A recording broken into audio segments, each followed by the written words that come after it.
name is Jack Chris, and I'm from Dallas, Texas, and I'm an air traffic controller for the Federal Aviation Administration. Been there 16 years.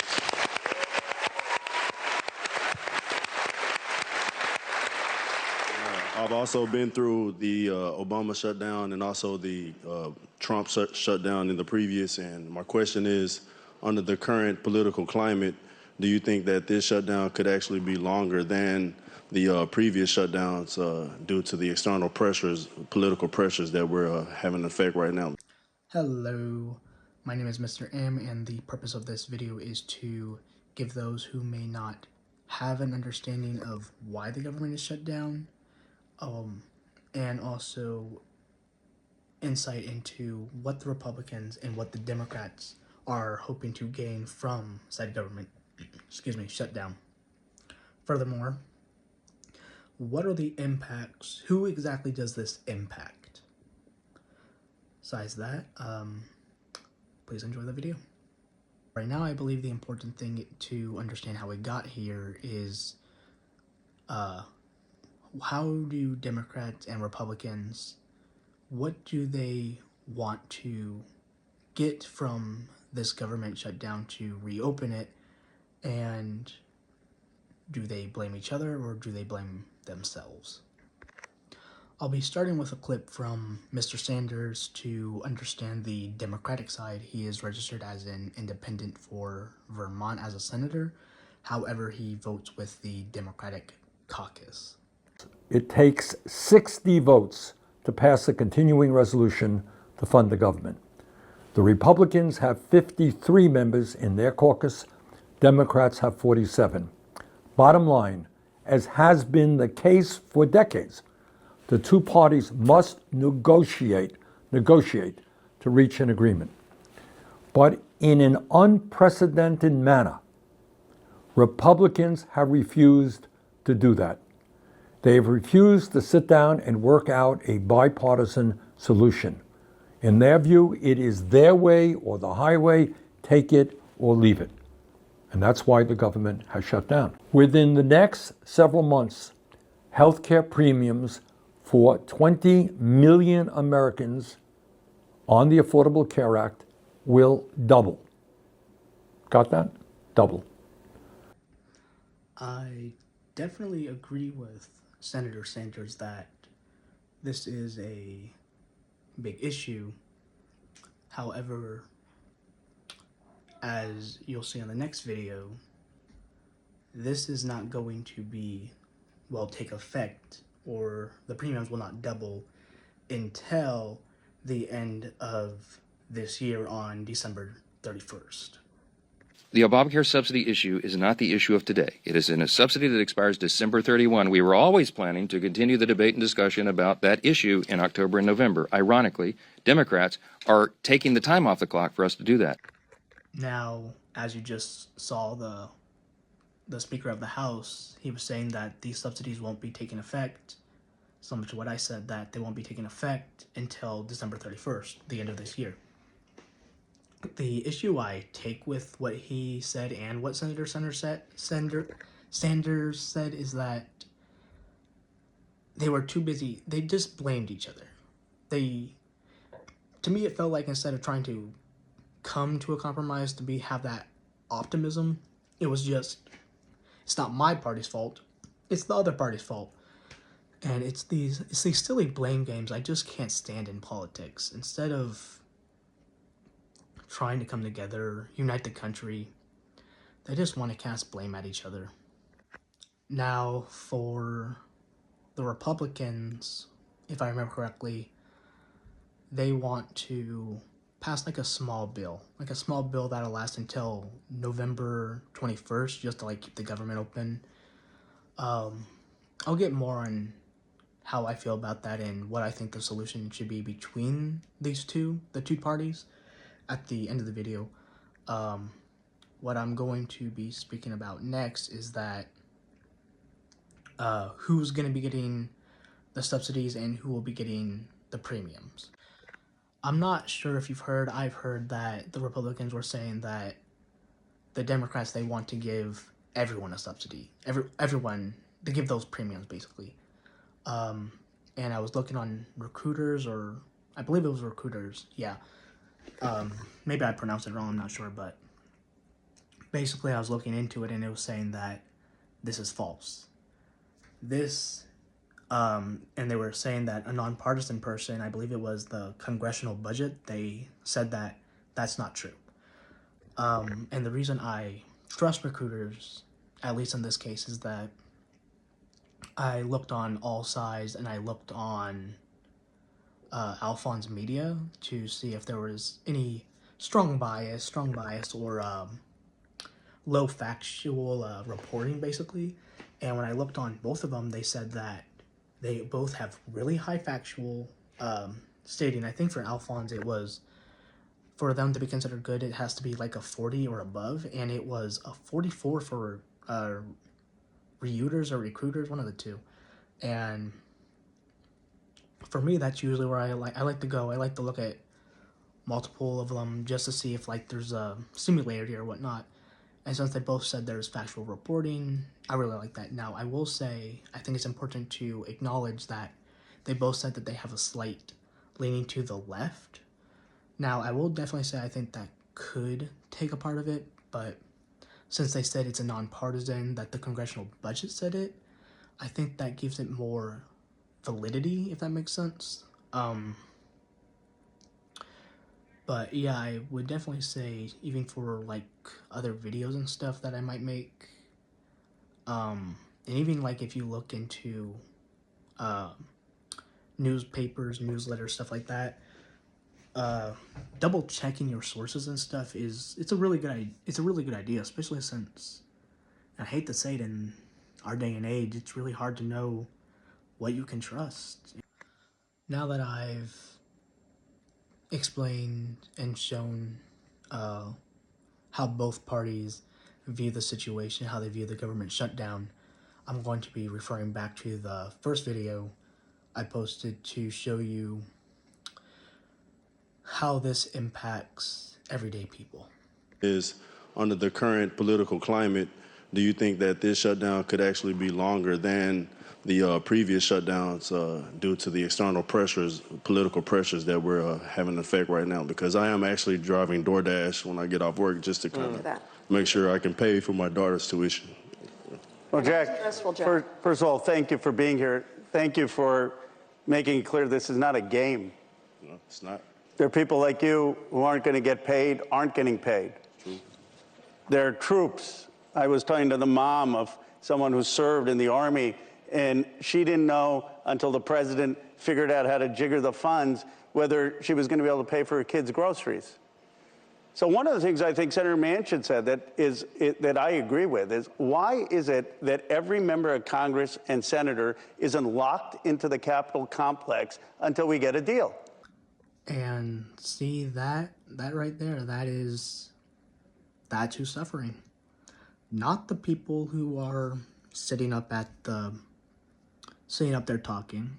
I'm not trying to cast blame or anything. I think it's great what they're doing on News Nation. I love that they seem to try and get the right and the left together. I really appreciate that.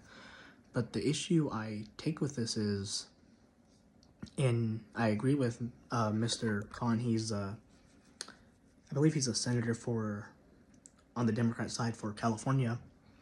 Is that, why are they not locked in a room or something until they can finally reach that compromise? Why is it that they're still able to freely just go about with their day and they're on a talk show, right? Well, I guess not a talk show. They're on a news station. Well, they were on a news station just talking to each other and stuff. And it just bothers me that government's been shut down, I think, for now 17 days, and people like that, they're suffering while the politicians, they bicker, they argue, they cast blame. It's everyday people, everyday Americans they're paying the price for it. Now, I understand all that was really negative, but there is a bright side to it. I was actually watching the news today, just like a little background noise. I like to have it as background noise when I do stuff, like get work done and stuff. And he was actually on there, Mr. Jack was, and I remember it was DoorDash is going to help fund his daughter's tuition, and Chris Cuomo, the guy who he's on News Nation sometimes, he said anything that is still owed, he's gonna pay the rest of it. And I thought that was, excuse me, I thought that was absolutely beautiful, just absolutely beautiful. And like he was saying, that he has more than enough. He has more than enough money to be able to help them, and I really appreciate that. I really appreciate that. So, Chris, if you're listening, DoorDash, if you're listening, thank you. Thank you for helping that man and his daughter in their time of need. Thank you very much. Now, I'm going to show one more video. It was from Stephen A. Smith regarding that man, Jack. I really like what he has to say about the whole government shutdown, that they're talking and they get to discuss this while our taxpayer money goes to the government and they're still being paid.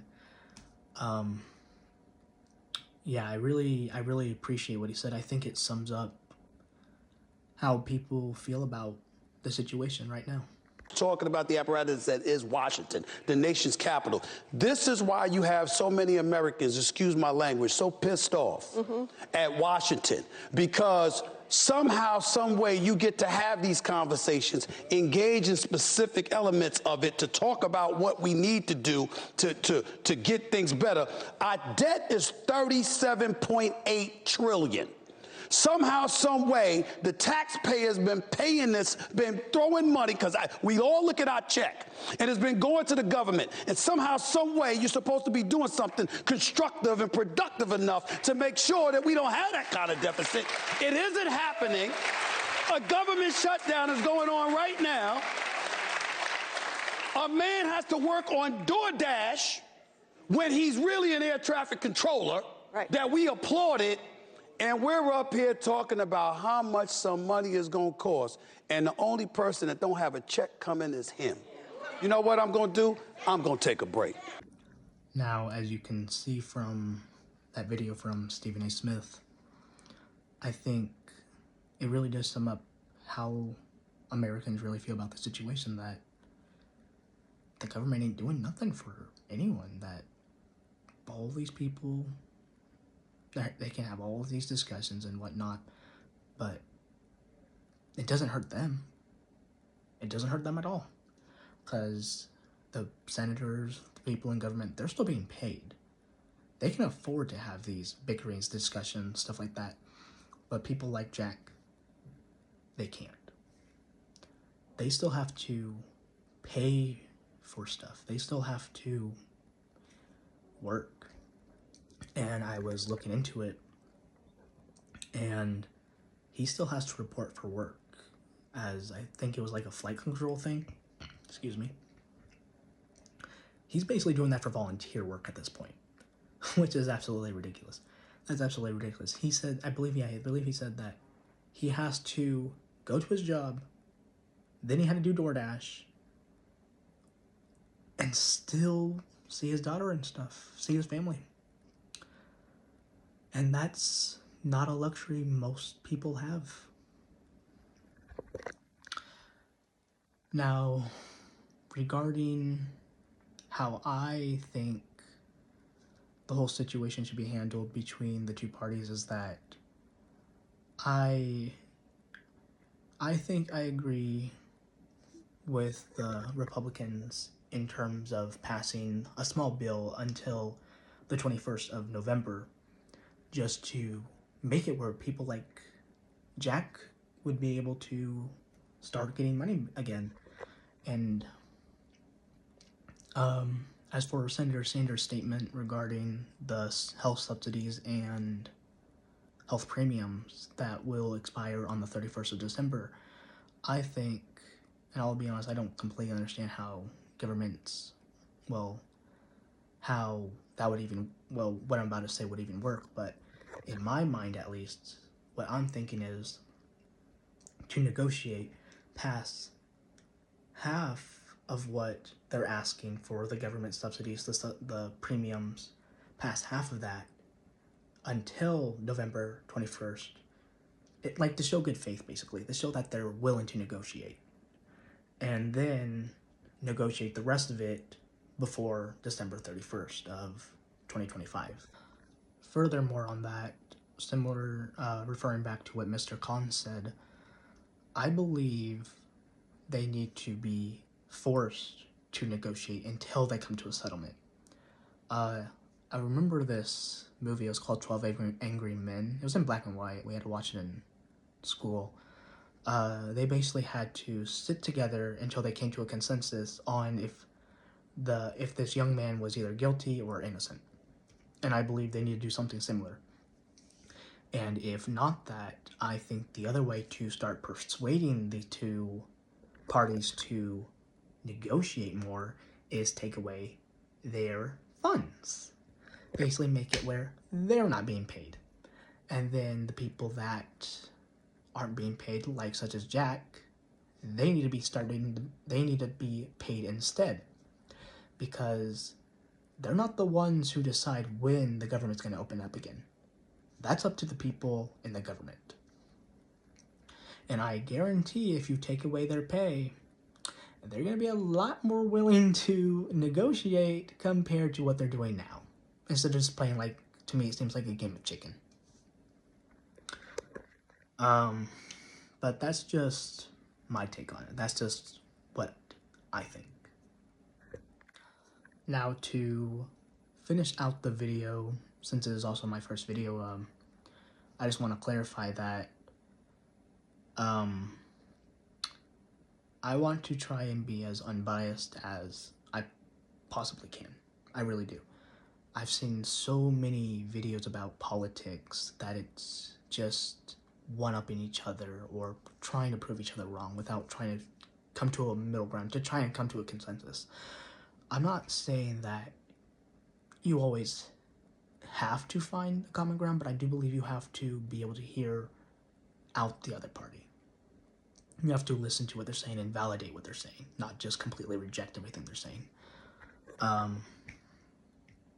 But anyways, if you have any comments or don't believe I was being unbiased, or if I said something unfactual, especially if you think I wasn't being unbiased, please let me know. I really do want to create a channel where I'm as unbiased as possible with just reporting the facts, and every once in a while inputting my opinion or comment into what I feel about it or think about it. Besides that, that's the end of the video, and for those who have watched to the end, thank you. Thank you very much. It really does mean a lot to me. It really makes me feel that what I'm putting out is resonating with people.